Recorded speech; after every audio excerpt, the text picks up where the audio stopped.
Hey HTDA and welcome back to Dyson Sphere Program. In this episode we will be finally working towards our end goal of 30 white signs per second. And I think we honestly will get a very far end into that. And remember, we are going to do it in such a way that you can easily scale it up or down depending on what your system can handle. And to be honest, there's actually an additional benefit from doing it like that.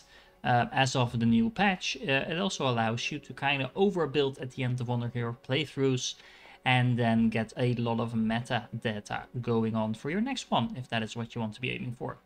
Now, I do have to say, just looking at the background over here, it's really amazing at this part of the game when you see all your vessels flying around from system to system. As you can see, there's quite a few shooting stars across the sky. I think I'm pretty much saying this every episode now, but really this game is so beautiful. Anyway, let's get to it. Okay, so first things first, we are currently on Twinning 4, which is a system that we've been to before, but it was one of those planets in the system that we actually didn't put to any use.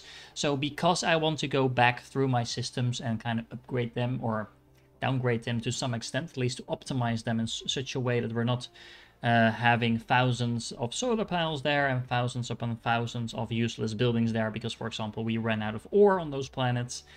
We have to go back through the systems anyway, and I do want to repurpose some of the planets that we've been to and or actually use the planets that we didn't actually visit while we were here. This is one of those planets. It's really a planet with nothing special on it in particular, no rare ores we needed at that point or anything like that. So I decided to visit it and use this for our science build. Now, the second reason I picked this particular system is that it is very close to the system Piff Wiffle, where we are currently building our giant Dyson Sphere. So most of our antimatter is going to come from there. So this is pretty much the closest system that we have available next to the Piff Wiffle system itself. So that is why I am actually using that. Now, random question, and if you know the answer, let me know. Why are my vessels flying to something that's not even close to the system? I mean, I'm assuming this is where the planet is, but if I'm looking at where all my other vessels are flying, it's nowhere near, or nowhere near as far away from the planet as it is for this system, apparently. So, I don't know if this is a bug or a feature, but let me know in the comments if you know the answer to that. Anyway. What I've done on this planet is build another dome. And if you watched the previous episode, you might be thinking, hey, TDA, isn't this the same thing you showed us last time? Well, no. The last dome we built was a endgame dome that is intended for mining planets. So it had all kinds of hubs for ores and stuff like that. This has none of that. This main ILS in the middle here is actually identical. The kind of setup is the same as well, but as you can see, we actually included a lot more artificial suns because this is supposed to go on planets where you're actually going to need a lot of power. And every single building in the game is part of this mall. So this is basically a mall. We're not constructing anything here, but we are able to demand pretty much any building in the game that we might want. We can call on it and transport it directly in here. Now, there is one but to this, and that is that I don't actually set most of these to actually demand from the get-go. No, I'm actually just going to set these to supply, and then if you decide, hey, maybe we need some science facilities, for example, you can just set it to demand, and then science vessels will be flown in. That is to avoid that you have a massive amount of storage on every single planet that you build this. Some of the things will be set to demand by default, like power, and things like the plane smelters, which we are now mass producing, by the way, and things like assemblers, etc., are going to be demanded by default for the simple reason that we definitely want those on this planet because, well, you're supposed to go and build stuff here. So that is why this by default is actually set to demand. Now, for those of you who didn't actually watch the last episode, you might be seeing all these error messages popping up. No fuel, no fuel. Well, that's very easy to solve. Just grab one of these from the belt and then put it straight in. There we go. And boom, everything is powered up instantly and will then be self-sufficient for the remainder of the game. Assuming, of course, that you keep producing antimatter. So in these builds, it is a very much must that you keep an eye on how much antimatter of fuel rods you're actually producing and or consuming. If you made the build that we built a few episodes ago, this won't be a problem for at least a couple of dozen of planets before you will actually be consuming more than enough. If I remember correctly, we have enough antimatter production to, I think, supply 300 or 600, depending on whether or not you're proliferating the stuff of these artificial suns. And that's about enough for about 10 to 15 planets, depending on how much you do. So, and by then, of course, it's just a matter of making the same build once again, and you're good to go for another 15 planets. But it is something to keep in mind, especially if you're mass expanding. Now, how much power do we have? This actually will supply you with 5 gigawatts worth of power. That should get you a long way to being sufficient for whatever you're building on this planet. Of course, you could very well get into a situation where it's not sufficient. So once again, just keep that in mind. And if you ever need more power, then of course you have dozens of options at your disposal to upgrade this further. But 5 gigawatts should get you a pretty long way towards having enough power, at least for your initial setup. So there we go. One last note is that I am going to use white foundations for all our endgame builds from this point on. So this is basically meant, okay, this is the final type of build that we're going to ever build on these planets. And that also means that whenever I visit the planet, everything that's not supplied with a white foundation, that is not like something like a advanced miner or anything like that, is probably going to be removed. So that's not necessarily something you need to do, but it is something that's easy for me to keep track of what I'm doing. Now, let's get to the actual build. Alrighty, so what are we going to do with this build? Well, like I said, I want it to be scalable, so I am actually going to try to combine all the previous science builds that we've already done into one single build. So we'll get one master build that produces all the different colors of science with the amount of 3 per second. Now that build will actually be able to supply our polar hub that's making the white science with all the necessary components other than the antimatter to make 3 white science per second. Actually, it's going to be slightly more because of course we will be proliferating that, so it will be 25% more than that, but you get the point. And because we're also proliferating the white science, actually it's going to end up being even more because proliferated science actually gets a bonus when being hashed. So anyway, getting off topic, 3 base production of all the different colors per science is basically what I'm aiming at. And by making the build in that way, of course, it's a matter of plopping that down 10 times, and then we have 30 white science per second, or 60 or 90 or 120, depending on how much you want, and of course how much resources you are able to supply to that system in terms of base resources, but also of course in terms of antimatter and things like that.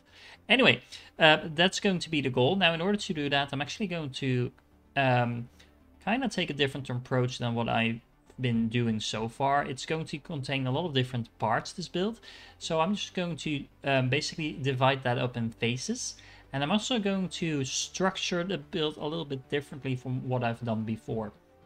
I'm actually going to separate the different productions into tiers, and by doing that, it's not necessarily going to be the most space efficient, but it's going to be very easy to distinguish what goes where. And well, I'm just hoping that the end result will be nicely organized rather than being a whole bungled mess of tiny little facilities all trying to cobble each other up and work together. We'll have to see how that goes. Once again, I am not making any pre-planned build, I'm just building it on the fly. To save some time, I'm actually going to speed up the actual building of the thing. And then in between, I'm going to kind of narrate what I'm doing, etc. So, without further ado, let's jump in it.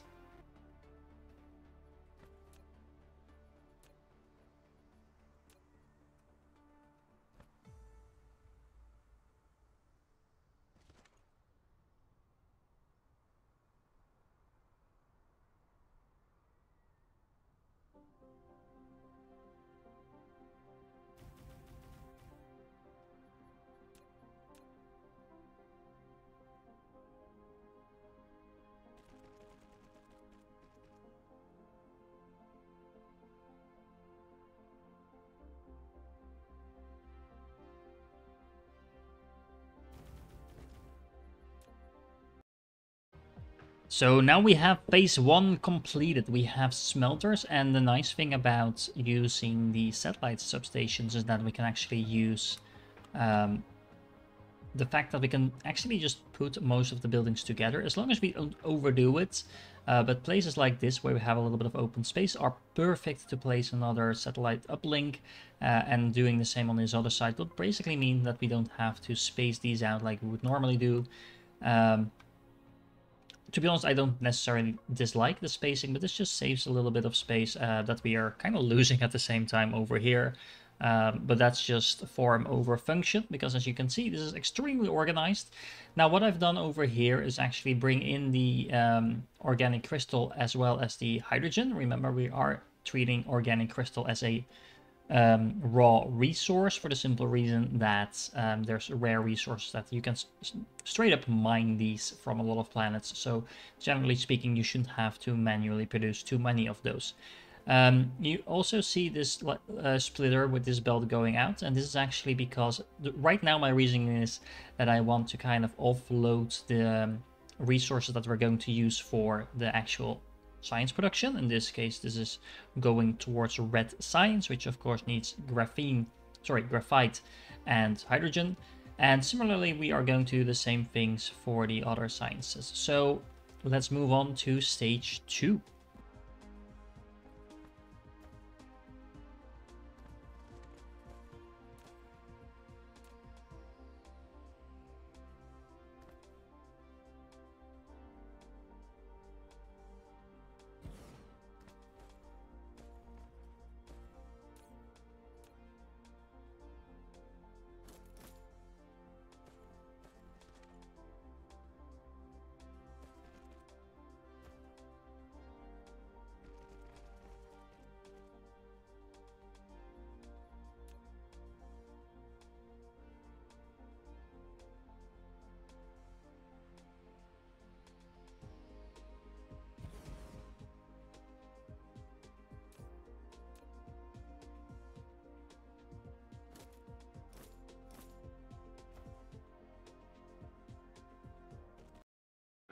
And this is the second phase completed, although I can already tell that I might have to make some changes because, well, to be honest, this was the easy part, and now we have to kind of reorganize some stuff, maybe in order to get materials where we want them to go. So the basic idea that I've done now, I actually changed the labeling a little bit. I basically labeled all the outgoing stuff that is associated with a certain type of science accordingly. So basically we right now have 3 of the 5 sciences done. Once again, it's the easy part, so don't get too enthusiastic. We're not halfway done just yet.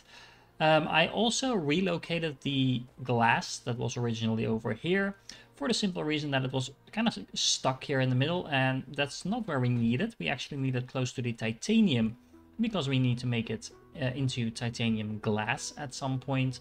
So I figured might as well relocate it a little bit closer to where it actually needs to go.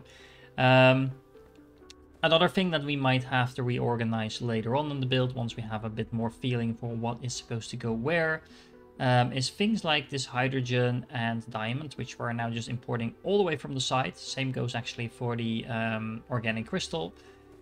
We're going to have to import them from somewhere, but it doesn't necessarily need to be here. So we could, for example, put an ILS maybe in the middle here, or I don't know. To be honest, there's quite a few ways you could go with a build like this. If you want to keep it highly organized, then it would make sense to have kind of ILSs here on the left-hand side, supplying everything, and then just having the main belts going through. Even though that's not necessarily the most space or belt efficient, because of course if you have a belt like this, for example, with the diamonds, there's no point in this belt necessarily being here other than the fact that it's nicely organized. Having things nicely organized might be reason enough. But yeah, this is definitely not the most compact you can make this build, but I do think it's really nice and tidy like this with the spray coaters and stuff like that nicely aligned as well. So Personal preference, I'm just going to continue with this build as is for the moment, but there is definitely ways you could take your own spin at this and maybe reorganize things a little bit different. We are now going to move on to the third tier, and that is definitely going to be a little bit more complex. So you might see me struggling a little bit with placing buildings. I don't know. Let's find out.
All right, that's at least a part of the third tier done, and you might have noticed about 3/4 of the chemical facilities disappeared here because I actually goofed the math there for a moment. I thought I needed 20 of these, but I actually only need 5. So considering the size of these things, that's actually a very good thing that we don't need as much.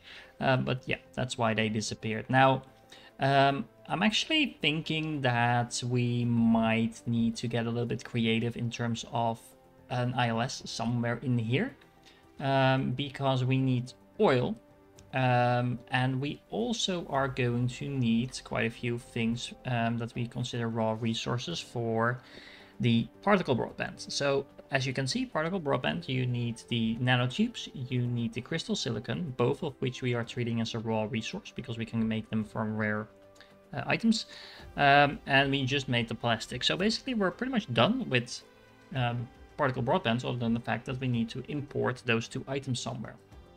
We're also going to need titanium glass, and for that we're going to need water. And as it happens, considering we're importing this liquid over here, we might as well import the second liquid here as well. So that's my thinking, that we're going to do exactly that. Now, it is worth noting that in order to make the information matrix, we are going to have to export the processors to somewhere as well.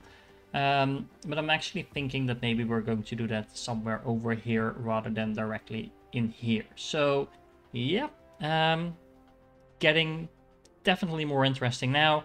Let's get on with it.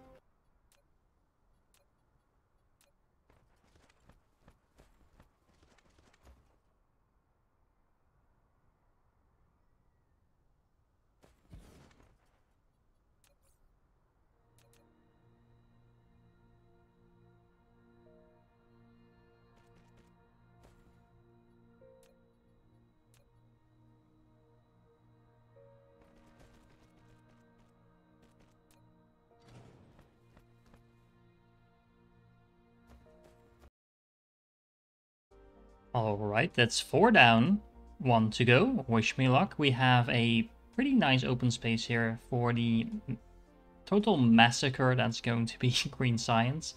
There's quite a few components that we have left. It's actually about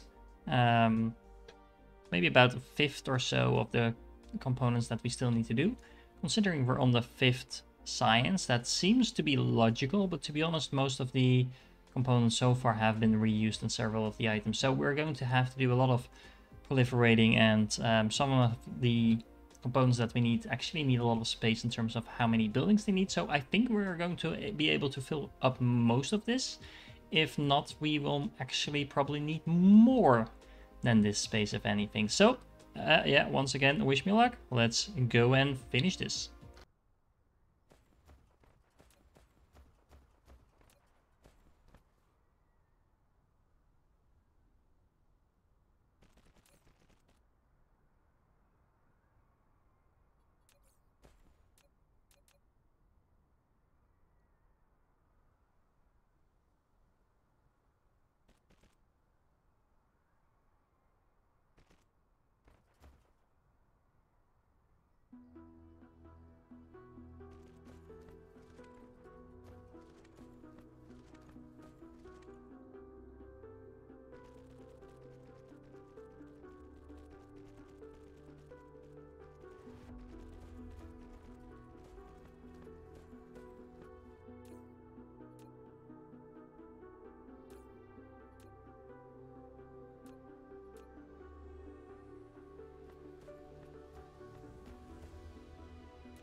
Alright guys, as you can see we are done. We now have a awesome facility that is actually producing about 3 signs per second for all of the 5 different colors. And to be honest, as you can see, it looks kind of cool when you're standing in the output zone. We are of course proliferating all of that, and yeah, to be honest, I think you have enough power to build this at least 10 times on the planet if you use the dome that I showed at the start of this episode. So all you need to do basically is plop this down 10 times, then make sure you have enough resources to actually supply the build. That is not a trivial thing to do, trust me. But as long as you do, you will have a full belt of white signs. Then it's basically a rinse and repeat, and you can have as much science and as much metadata as a result as you want. Now, you might have noticed that I actually cut out a little bit of the refining of the build near the end. Oh, it's actually getting dark in here. And the reason for that is that while I was building these science towers, as you can see, the build is almost completely up and running. The green science is still trying to get the last third tower up and running. But other than that, as you can see, we are kind of working at full production. The red science tower is fluctuating a little bit every now and then because there's a splitter over here that splits the graphite between 2 different sources. Half of it goes into the science production, and half of it goes into the plastic over here. Now, because this is not an actual 50-50 split, and I didn't want to bother around with trying to make it split in the exact ratio that we need, what will actually happen is every now and then it will pull a little bit more graphite, then it will get buffered up like you see now, so a little bit more will be going through into the science, and so on and so on. So it should kind of balance itself out. There's a similar thing happening over here with the processors. There is a splitter in here as well. Half of it is actually going right into the science, and the other half is going back into the quantum chips. And because that's, once again, not a perfect 50-50% ratio, it sometimes takes a moment for itself to balance itself out. Now, it actually works a little bit better in the processor case, because I'm actually looping this around. So every surplus of processors that goes, well, not into the quantum processors, actually going straight back on the belt. It happened to be convenient to do that over here. It wasn't convenient to do that over there, so that's why I did it here, and that should make sure that this has a little easier time balancing itself out. You might also see the occasional last building in a row not working all the time. That's because due to the proliferation, it's pretty much impossible. Well, it's not pretty much impossible. It is actually impossible to have exact amounts of buildings in your build. You will have something like 4.3107 buildings required for something. Well, of course, you're never going to be able to build exactly that. So I always round stuff up. That always means that every now and then you will have a building that's not actually functioning for a moment. That is by design. You'd rather have a building temporarily not functioning than round down and then have your entire build be affected by that. All in all, I think this build looks pretty great. It actually looks kind of simple, although it's definitely not simple. But it's quite straightforward. So base production here, some mid-level production over here. Then we're starting to combine stuff, and then we have some true endgame production over here all the way at the end. And as you can see, all the builds are kind of balancing each other out, but now we have our green science almost completely up and running as well. We even have particle colliders in here. And to be honest, it still looks pretty clean, this build. There's a little bit of spaghetti going on here because we have some resources that need to be in different places. The spaghetti would be a lot worse if we couldn't take advantage of some of the rare resource recipes. So like I've said before, things like Casimir crystals and diamonds, I'm using that as a rare resource, or as a raw resource, because you can make them from rare recipes as well. To be honest, you probably should be doing exactly that, because it's still a lot more efficient than doing it the hard way, so to say. But yeah, all in all, this looks pretty great. And I have no idea what this belt is doing here, so let's take that one out. But yeah, I think this was a really fun build to make. It took me way too long. So I do hope you appreciate the fact that even though this episode is, I think, pretty normal length once I actually edited it all down, this took pretty much my entire week to make, other than the fact that, of course, I was making some other series as well. Don't get me wrong, I'm not complaining. This was a lot of fun to do. And to be honest, this is the only endgame science build you're ever going to need. And once again, just plop this down a few times and you're pretty much good to go.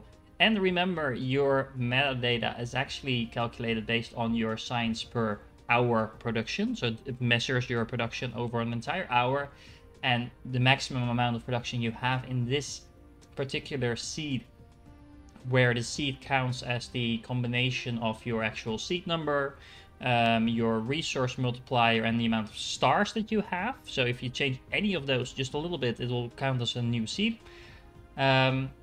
It will add the maximum amount of metadata that you provided in an hour. And yeah, that's pretty much how you can boost your new games if you want, or of course explore the end game of your current playthrough way further into the end.